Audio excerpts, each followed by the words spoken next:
doesn't want to scale? I mean, that's the dream we're all sold, right? Being able to take time off and work from anywhere and have your team keep running things when you are out of the office. That seems like the dream. However, trying to get there too early may mean that you're actually spending time, cash, and energy you don't have trying to scale your business that isn't ready for it. So in today's video, we're going to talk about how to know when you are ready for scale. So let's dive in.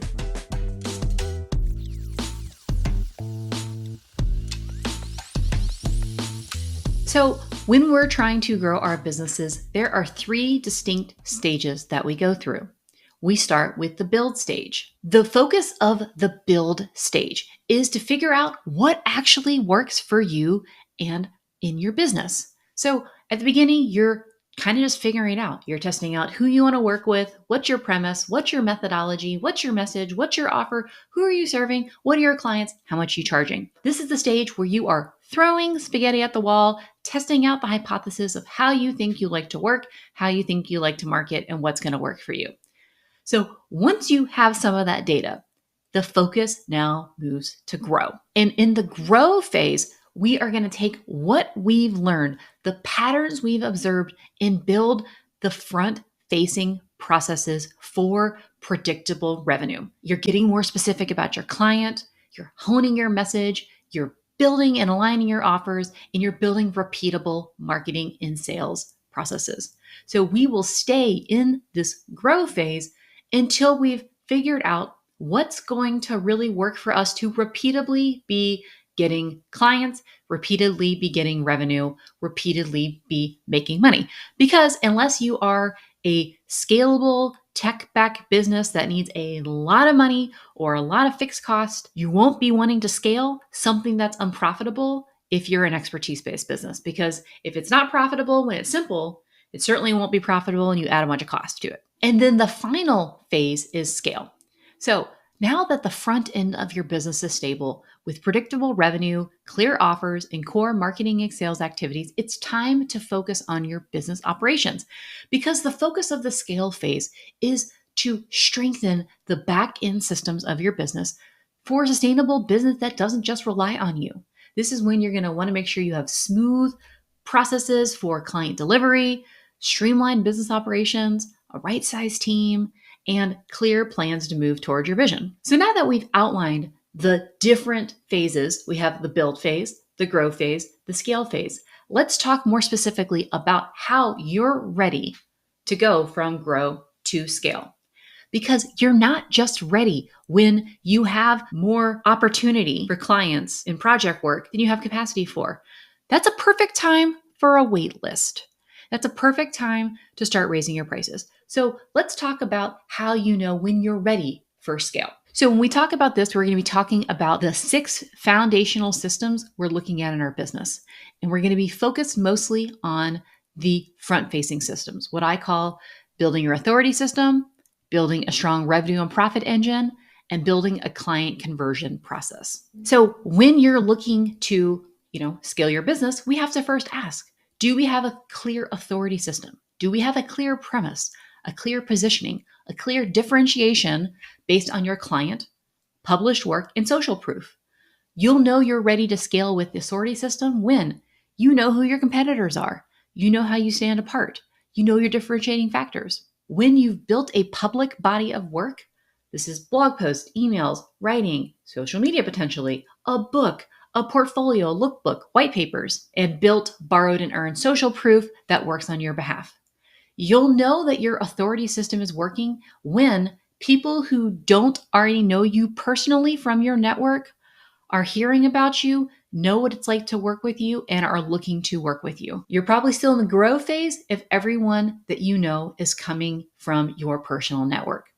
But you're ready for scale when your message starts to permeate out to people who have no personal experience of working with you. That's how you know you've got a solid message that's traveling, that's impactful with the right customer.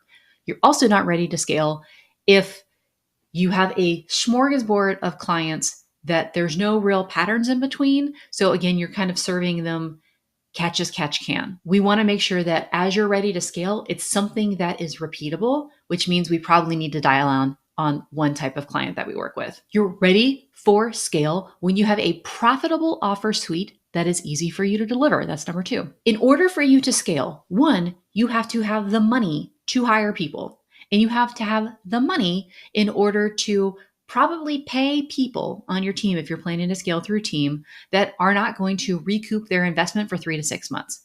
You're going to be spending time training. You're going to be spending time onboarding. You're going to be spending time getting potentially new clients to cover their cost. You need to make sure you have 3 to 6 months of their operating expense stashed away, which means that you need to be profitable first. You also have to have a suite that's easy for someone else to deliver. So you have a distinct methodology, documented tools or processes. It's not really scale if they're delivering something separate from you.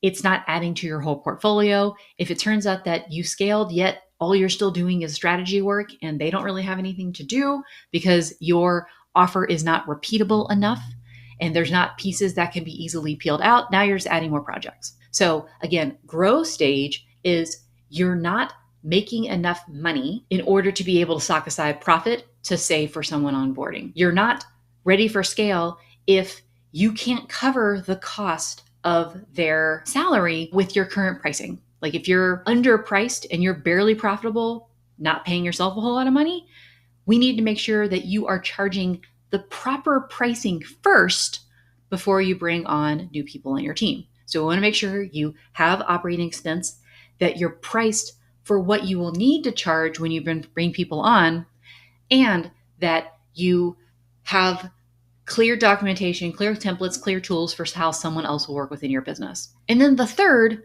client conversion. Again, we want to have consistent activities that bring in predictable revenue. So generally speaking, what activities you do to meet new people, you have a strong sales process, you have proper close rates, and you can, with some regularity and some predictability, say this amount of activity leads to this many clients. You know generally how long they stay with you, again, generally how they convert, you know your best lead sources, and it's somewhat predictable. You're still in the growth phase if you've got one or two clients too many, but yet it's not predictable. They just kind of come out of nowhere. That's a time, again, charge higher pricing, have a wait list, bank some cash.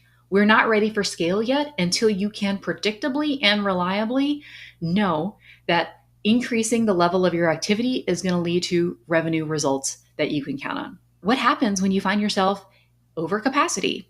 You're like, I can't take on any more work. I'm ready for scale. This is a time to slow down. This is a time to say, which of my legacy clients are not paying me enough money? Which of my legacy clients are not the right client fit for me? They are not part of the predictable offer suite or my predictable client niche that I'm looking to serve. Where in my process is it not dialed in enough that I could hand something off to somebody else? When these 3 things are the case, we look to raise prices. We look to potentially sunset some of our clients who are no longer a fit for the client portfolio. We are looking to standardize and strengthen our sales engine. Again, if our only predictable marketing and sales come from people that already know us and we're not reaching new people yet, when you start to bring on team members and you start to increase the amount you're going to need, when we start to go outside of our warm network and start to need to increase our client roster potentially farther than people who already know us, that means our messaging needs to hold to cross to potentially colder audiences where you need to have potentially more social proof,